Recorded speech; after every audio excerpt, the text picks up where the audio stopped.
Welcome to our sweet home life. Guys, we were out here looking at the sky, thunderstorm coming in, and we were thinking about the UFO encounters we've been seeing a lot of lately. And we went to Pascagoula last October.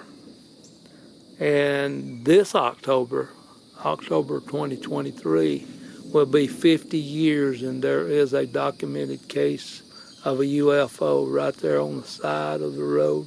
Highway 90, right there on the east side, Pascagoula River, right near the Pascagoula shipyard. There is a documented case, guys, and it's documented. 2 books written, and the police have documented this. And I don't know, guys. I know in the midst of all this stuff that's happening outside, we just don't know what's going to happen. You know, we see signs and wonders in the skies already. I mean, they're sending up an airship about 1 or 2 a week now. Do you really know what's going on? Do any of us really know what's going on? Guys, I'll be the first to stand in line and tell you I don't know what's going on. But we're going to tell you about it in this video, right, Glenda? Right.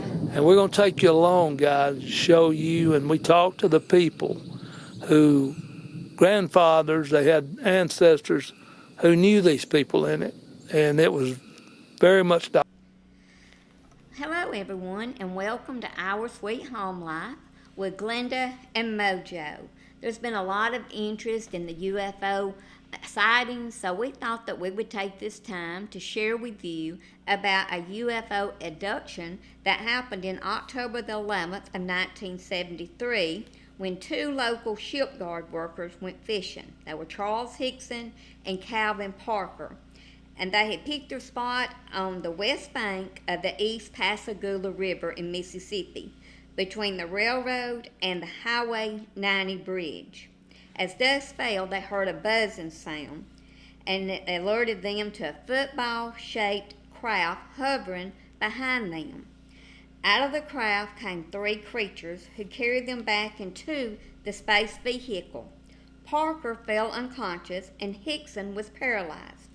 Inside the craft, Hickson was examined by a robotic eye. Then both men were deposited back on the riverbank, and the spaceship shot away. The men promptly reported the encounter to the Jackson County Sheriff's Department, where they secretly made a recording which was legal at that time. And they confirmed that they were terrified and had no intention of deception. And the next day, they were transported to Keesler Air Force Base, where they were interviewed and received a negative check for radiation. Hickson also passed a lie detector test, and as word flashed through the news media, hordes of unidentified flying object investigators descended on Jackson County. And he was one, a Dr. J. Allen Hynek, professor of astronomy at Northwestern University, and a lead in UFO expert in America. He went to Pascagoula and interviewed the men, concluding these men have a frightening experience. They are absolutely honest. They have a fantastic experience. Hickson even appeared on the Dick Cavett Show, a popular late-night TV show, and interest in the event went worldwide. And over the years, multiple magazine articles have been written, and 2 books have told their story.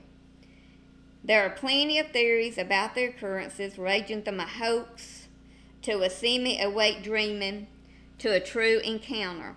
Regardless, it remains the best documented case of alien abduction, particularly since was a secret tape recording involved, and not 1 but 2 witnesses. What do you think? Do you think it's real? And also, Here they are, Glenda.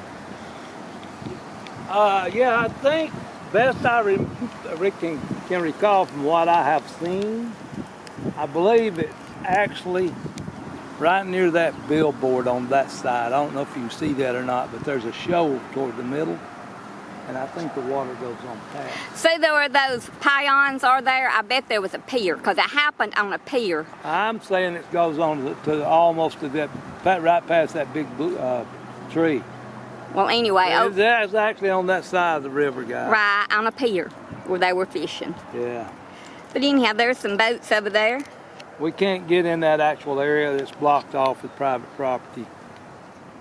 Look at the bridge over there, Glenda. But can you imagine that? At night? 49 years ago at night. Kind of like this gentleman over here doing some fishing now. I mean, these guys are by themselves. They were by themselves fishing. I believe now. That is the bridge that goes over this Pascagoula River. The Calvin, did you tell them about Calvin Parker still lives here in Moss, or over in Moss Point? I did not. Yeah. Yeah, one of them, Calvin, he is still alive and lives at Moss Point.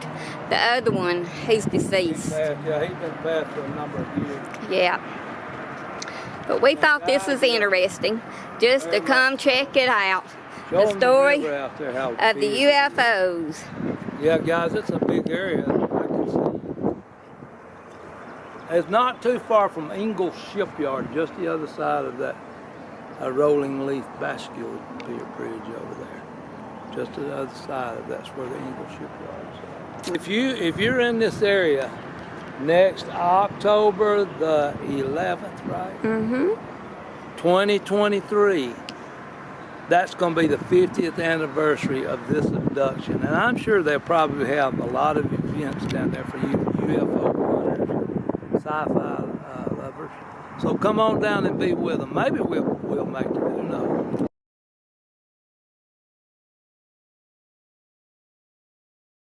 Okay, guys, these people have brought us a book, and he is Charles Hickson. He's one of the two, right? Yeah. Your grandfather. My granddaddy knew him. All right, her granddad knew him. And that's a drawing of what they said they saw. I think there's more pictures of you. Yeah, there's a lot of pictures of the books. Oh, look, the yeah. remnants. There he is at younger.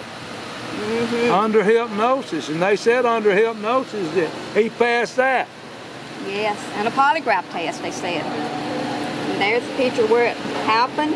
Yeah, right there on that, right off that pier, I think it was. That's it, guys. 1973. How many? 39 years? 49. 49 years ago today Yes. it happened. So if you're not here by next year, which is 2023, it's going to be a big one, guys. You need to get yourself down here. All of the UFO hunters are going to be here. There's Calvin. And there's Calvin and Charlie, that's the two that got it. Well, we're going to go And there's the sheriff that said it was true. Yes. He's the one that he gave them the test and saw the needle mark. Yes. And now people's coming out and saying, yeah, we think it's true. We're looking, guys. The name of the book is My Story by Calvin Parker, written by Philip Mantle. It's a very interesting book with drawings explaining what they saw and experienced. It was very detailed. You may want to check out a copy if you're interested. You can order it on Kindle. So thank you for watching Our Sweet Home Life, and come join us on all of our adventures. And we appreciate you watching and subscribing so you won't miss any of our adventures.